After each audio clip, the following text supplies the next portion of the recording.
आपका अभी classes doubts में।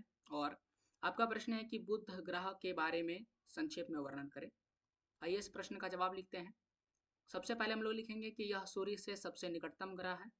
सभी ग्रहों की तुलना में इसकी गति सबसे तेज है। यानी जितने भी ग्रह हैं हमारे सौर मंडल में, उनमें सबसे तेज है कौन सा? बुध ग्रह की गति। और ये 88 दिनों में सूर्य की एक परिक्रमा पूरा कर लेता है। हम सभी जानते हैं कि सूर्य जो है हमारे सौरमंडल के बीचों बीच है और सभी ग्रह क्या कर रहे हैं? उसके चारों ओर चक्कर लगा रहे हैं। तो इस चक्कर को ही परिक्रमा कहते हैं। तो बुध ग्रह इस परिक्रमा को 88 दिन में पूरा कर लेते हैं और अपना जो पृथ्वी है उसे 365 दिन लगता है।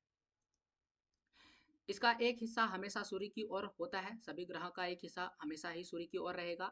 दिन में तापमान 45 डिग्री सेल्सियस तक पहुंच सकता है, यानी गर्मी बहुत ज़्यादा लगेगी। और रात में आपको -18 डिग्री सेल्सियस तक पहुंच सकता है, यानी यह ठंड बहुत ज़्यादा है। ठीक है। और पृथ्वी पर ज़्यादा से ज़्यादा आपको -1, 2, 3 जो है इतना बहुत ज़्यादा ठंड महसूस करवा सकता है। कई ऐसे स्थान है जहाँ पर -10 डिग्री सेल्सियस से भी नीचे का तापमान रिकॉर्ड किया गया है, लेकिन ये -18 डिग्री सेल्सियस हमेशा रात में पहुँच जाता है। तो ये मुश्किल भरा स्थान है, यहाँ पर रहना मुश्किल है। इसका जो व्यास है वह 4878 किलोमीटर में है। तो हम सभी जानते हैं कि हम जितने भी सौर परिवार में ग्रह है वह लगभग लगभग गोलाकार आकृति है। और गोलाकार आकृति के लिए जो है एक क्या होता है? व्यास होता है। और व्यास क्या होता है? इस ओर से इस ओर तक की दूरी को व्यास कहते हैं। और ये 4878 किलोमीटर में है। इसका कोई भी उपग्रह नहीं है, यानी कि यहाँ पर आपको चंद्रमा नहीं देखने को मिलेगा।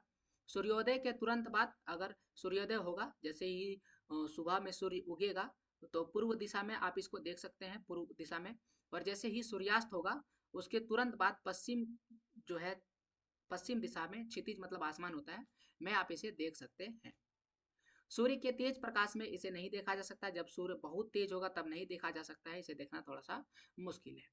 तो ये हो गया बुध ग्रह के बारे में। अब थोड़ी सी और जानकारी अगर आप देखें तो ये एक इमेज है, इमेज की मदद से मैं समझाने का प्रयास करता हूँ। ये जो है सूर्य है, और सूर्य के बाद दूसरा जो ग्रह आपको दिख रहा होगा ये बुध ग्रह आपको दिख रहा है। अब इसकी तुलना अगर हम आकृति के अनुसार से करें कि आकृति में कहाँ पर है, तो जैसा कि आप देख सकते हैं कि सभी आकृति में ये सबसे छोटा दिख रहा है। तो साइज में ये सबसे छोटा ही है। ओके। और यहाँ देख सकते हैं सबसे तेज भी घूमता है, सूर्य का सबसे निकट है। तो इस आधार पर ये जो है ये ग्रह हो गया अपना बुध ग्रह। ये हो गया बुध ग्रह। ठीक है। तो आप देख सकते हैं बाकी जितने भी सौर परिवार में ग्रह है उनकी तुलना में इसका आकृति कैसा है। उम्मीद है आपको सबसे बेहतर समझ में आया होगा। और अगर आप कहीं भी सवाल का जवाब लिख रहे हैं तो पहले आपको ये लिखना है पूरा का पूरा, उसके बाद आपको ये इमेज बनाना है। ये रहा आपका सवाल का जवाब। ऐसे और सवालों के जवाब के लिए चैनल को सब्सक्राइब करें, वीडियो को लाइक करें। पूरा वीडियो देखने के लिए थैंक यू।